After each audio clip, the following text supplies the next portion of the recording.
and we have the honor to begin with Eduard Cojocea from Esenca in London, presenting evolutionizing intelligent sizing with Esenca's AI body measurement solution. Thank you. So I'm Eddie, and I'm here to present to you our technology. This is actually our third time here at 3DBODY.TECH, and the last 2 years we presented our initial research and results, and now we will show you what we've done on top of that research. So this is our team. Dragos is our CEO. Mihai, me, Theo and Cosmin are the dev team. Then we have Akos as our marketing. We have Thomas as our sales, and Andrei, it is one of our investors and counselors. So we are a multinational team. We have people in Romania, we have people in Switzerland, we have people in Hungary and in Germany, and we will continue to expand according to the needs. So, what is Esenca? We provide AI and computer vision solutions for body measurement. Of course, these are buzzwords: AI, computer vision, machine learning. Basically, we use all the modern techniques regarding image processing, and not only, in order to provide the best body measurement solutions and also for providing a virtual try-on. Our focus is on workwear, protective gear, and health. It is very important, especially in the workwear and health industry, to have very good fitting for the clothing, because it's not a matter of preference, it's a matter of standardization, and there are regulations stating how clothes should be fitting people. And we offer solutions for body, feet, hands, and head. Here we have a brief sneak peek at one of our solutions, where this is the light version, where you only enter your height, weight, age, and gender, and maybe ask a few questions, answer a few questions regarding your body shape. This is custom made for each client, and you will get a recommendation for the sizing. This solution, it is not the best one, but we had lots of requests for recommendation systems which do not involve taking images.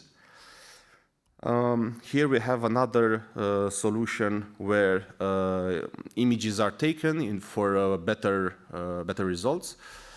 And this is a showcase we did for a hackathon for Levi's.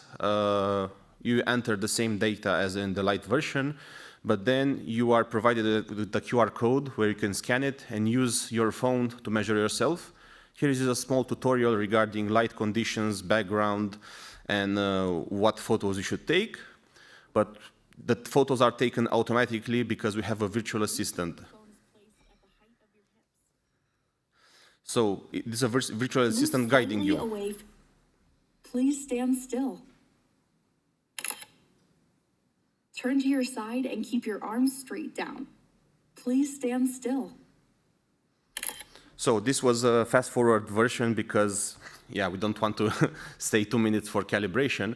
But for people who do not know how to pose, the virtual assistant tells you all the details, like come closer to the camera, go forward further away from the camera, raise your left hand, lower your left hand, and so on, until you're in the optimal A pose for the frontal image and in the optimal I pose for the side image. And also at the end, we provided a virtual try-on for a specific type of pants from Levi's, and the people could see how those pants would fit them according to their measurements. Here we have another example of how to use this product. We have the same tutorial. Once again, it is important to have as good conditions as possible for optimal measurements, but we try to solve all kinds of problems regarding this. We will talk later about how do we solve issues regarding lighting, other people in the image, loose clothes, and so on. as you can see, this is a very straightforward process. It is easy to do. And one of the things that distinguishes us from many of the competitors is this virtual assistant, because you can be sure that users will not respect the instructions. You tell them do that and do that, but they just don't care. They skip the tutorial and try to measure themselves. It's like building something from IKEA. You don't read the instructions, you just start doing, and then you realize you did something wrong and you go to the instructions. So we make sure that people are doing what we need them to do. Okay, so now a little part boring for non-technical people, but it is very relevant in the case of body measurement. So one thing that many people forget in these days when we have such powerful deep learning methods is that we have classic image processing techniques which are very powerful and very useful. After all, machine learning and computer vision, all these modern techniques can go so far. They are not as predictable as the classical image processing techniques. Also, there are situations, for example, when you want to eat a steak, you don't need a sword, you need a knife. So if you have like smaller computer vision tasks like edge detection or removing some noise and so on, you don't need to employ deep learning techniques. You just use the classic processing tools. So for a modern approach for any computer vision task, it is very useful to combine modern techniques with older techniques, thinking like modern techniques are big chunks and older techniques are the small chunks which unite the bigger chunks. So we have the traditional tools who are very easy to use, are very reliable, and usually are very low compute. And for example, we have edge detection with the Sobel or Prewitt operators or with a Kenny edge. I will remind you that these are like 50 years old, so, or even more. So people did image processing after Second World War intensely. Also, we have techniques for feature extraction or 3D reconstruction like SIFT, SURF, and Harris.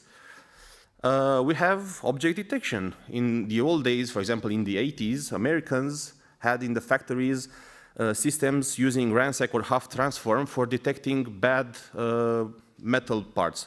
They were building nuts and crannies and other stuff, and they used these techniques to automatically detect if they have imperfections, because they had very controlled environment, so they could really employ small image processing techniques. Also, we have wonderful operations like morphological operations, like erosion, dilation, opening and closing, and of course there are other ones like top hat and so on. These techniques help you to remove noise, to complete contours, and so on. We extensively use these in our pipeline for corrections, especially for segmentation. They are very useful. If you are a computer vision engineer and you didn't hear about them, use them. They're very nice. They're in OpenCV included. Of course, the most popular theme in computer vision today is object detection, and we came a long way. The RCNN family, which was very robust but very, very slow because it searched in all subregions of images.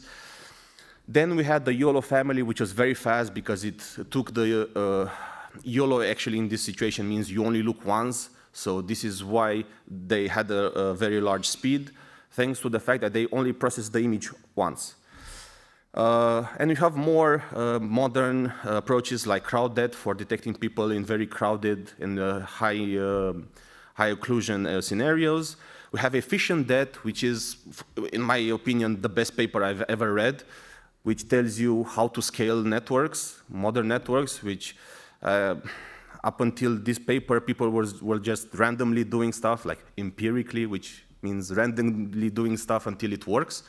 And efficient depth says, no, there's an optimal way to scale networks. Also, we have YOLO-R, which combines implicit and explicit knowledge and is able to do multitasking, multitask learning. And basically, this happened in the last decade. Yes, Before AlexNet in 2012, object detection was classic image processing, and it was very cumbersome and very slow and very low performance. Then we have object segmentation, which is, of course, it is a key computer vision task for measuring body. If you measure body from images, at one point or another, you have to do some form of segmentation. And there are lots of ways to do segmentation. For example, mobile nets are very, very good for edge devices and mobiles, but we do not do the segmentation on the device, we do it on the server. So we have like HRNet or CDCL or UNet. There are lots of ways of segmenting. And there's an important distinction here to do between semantic segmentation and instance segmentation. Yes, because you don't want like to segment an image where, for example, you have two people, one near another, and say, yes, this is one person. No, you want to distinguish between instances of the same class.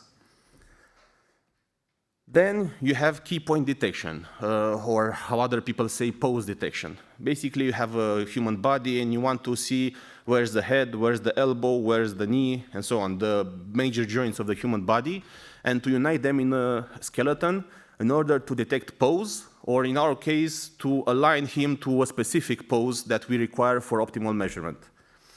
And you, of course, you have things like PoseNet, like Alpha Pose, Open Pose, UDP Pose, MediaPipe, and so on. For 3D processing and generating 3D objects, there are lots of papers today, especially regarding 3D generative adversarial networks.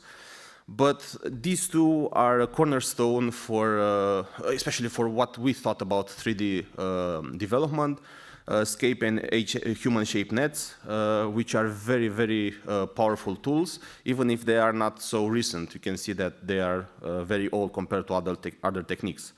So respect your elders, don't look only at the newest techniques. Good, so let's talk about our proposed measuring solution. To avoid some of the questions at the end, we will say that privacy is very important for us. So it's actually our main concern.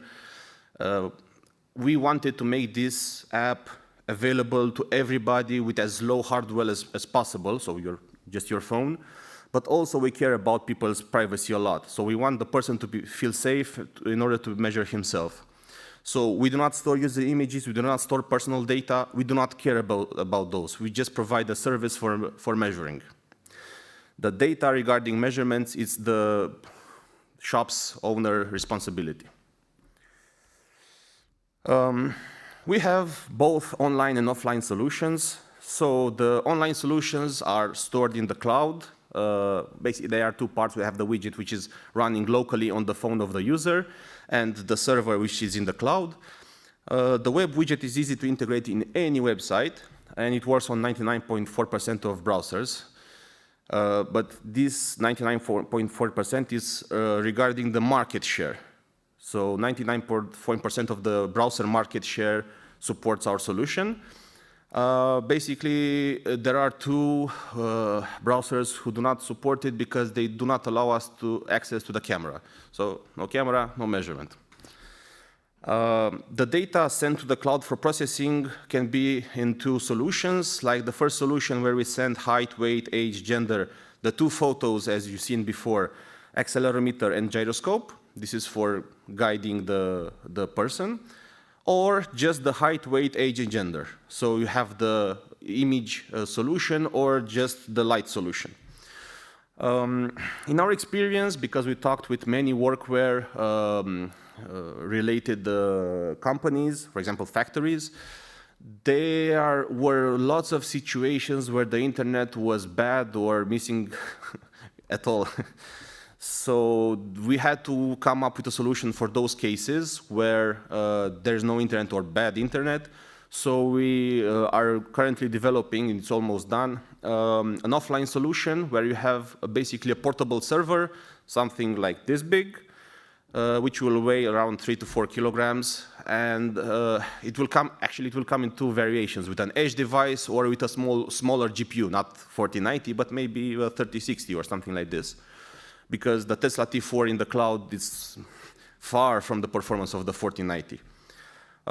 So this way, we could send this server to a factory, leave it there for 1 or 2 weeks, people will get measured, and also this is an extra privacy added on top, because there's no communication with cloud, everything is local, and this way, some people who have privacy issues will have no reason to have any privacy issues at all.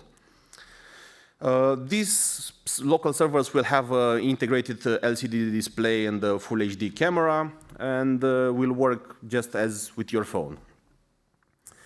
This is a brief overview of how our processing pipeline works. So you have an input image, then you do some depth estimation, you do some classic image processing, then you get the segmentation, and then you get the mask.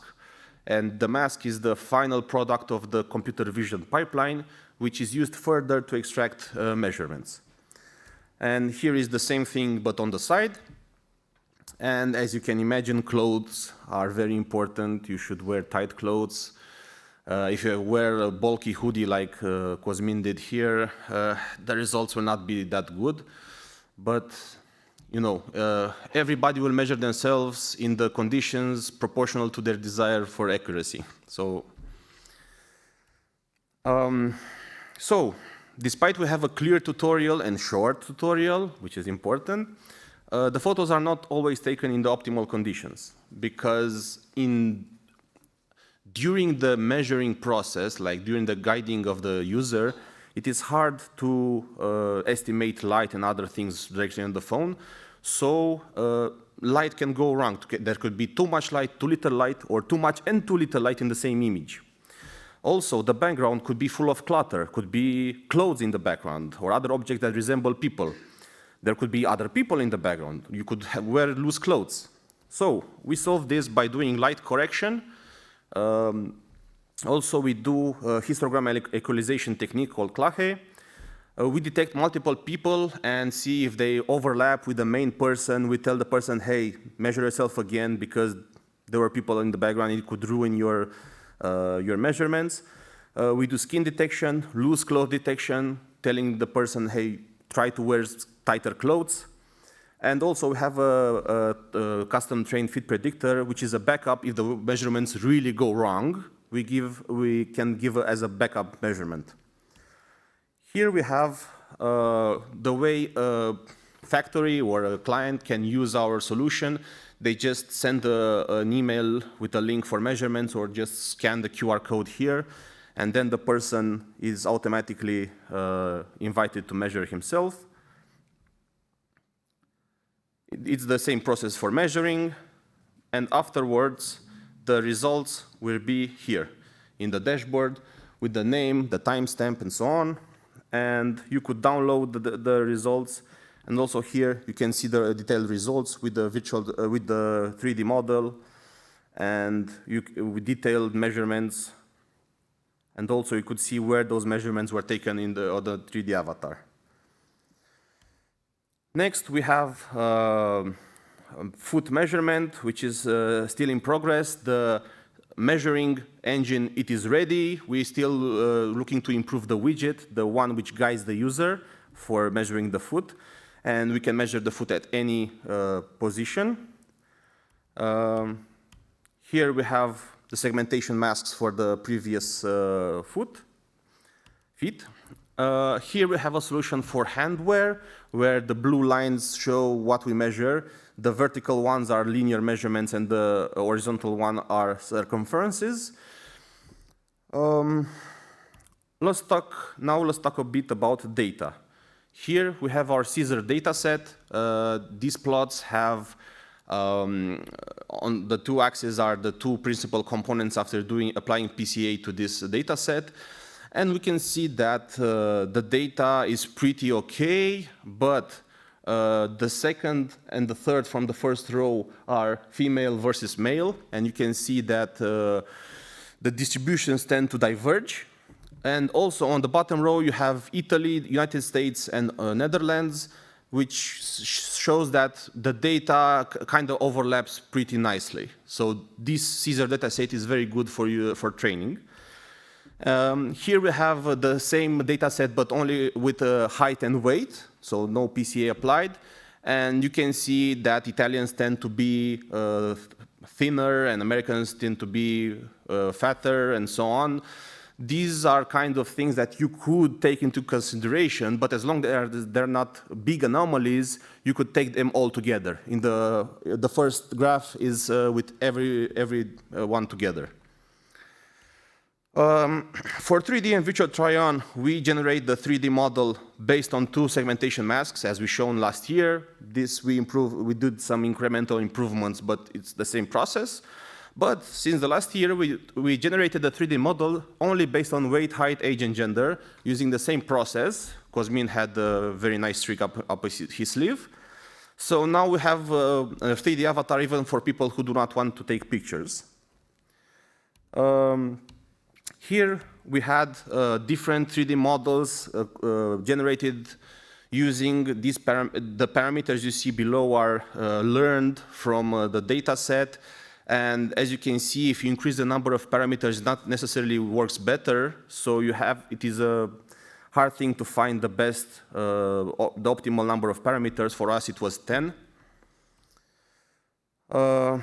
Here we have the example for the light version where we generate the 3D model. And that's it. This is a recording of the real application. Results. So, speed is very important. Today, even if you are in fashion, in workwear, imagine in workwear you have 100 workers aligned to measure themselves. You don't want 1 minute for each person to measure. You want it as fast as possible. So our virtual assistant works in 25 FPS, so it will guide the person very fast. The inference time on our server on Tesla T4 is less than 1.2 seconds, but if you run it on RTX 4090, less than 0.1 seconds. So it is a very fast inference time for everything. Here we have some results regarding, in general, we achieve less than 0.5 centimeters, but this is debatable because the human body is not fixed, it changes in time. Even if you crouch or stand up tight, or if you flex your muscles or not, it completely changes your shape and your measurements, of course. So what we did, it was measuring a person and then immediately measuring a person with our app and trying to tell him, hey, stay in the same position, do not change. If you are flexed, stay flexed. If you're not flexed, stay the same way. So this is, I don't know, it is very debatable. After all, at the end, the user experience matters, and if the recommendation fits, that's the most important thing. We can talk about this at our booth more. We are invited to come. And for conclusions, so we have cloud solutions, which is a light version and an image version. We have offline solutions, we have 3D avatars, and less than 1.2 seconds inference time on the server. Of course, there's the sending time as well, but this is the inference. And for future work, we will finish the hand and feet with a virtual assistant which will guide the person to do the perfect image. We will improve our virtual try-on and have clothes on it, and we will improve the light version, the one without images. Thank you. If you have questions, or you can contact us at all these links on LinkedIn, on our website, on YouTube.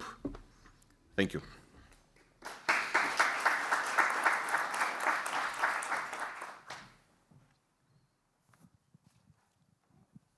Okay, thank you very much, Eduard, for a very interesting presentation. Is anyone from the audience who would like to ask a question? Yes. Hi. Yeah, this is working now. Heidi, thanks for showing us and guiding us nicely how you guide the user and obtain these pretty impressive results. Could you comment on how you calibrate to achieve your absolute measurements? To calibrate what? Well, how do you get centimeters from pixels?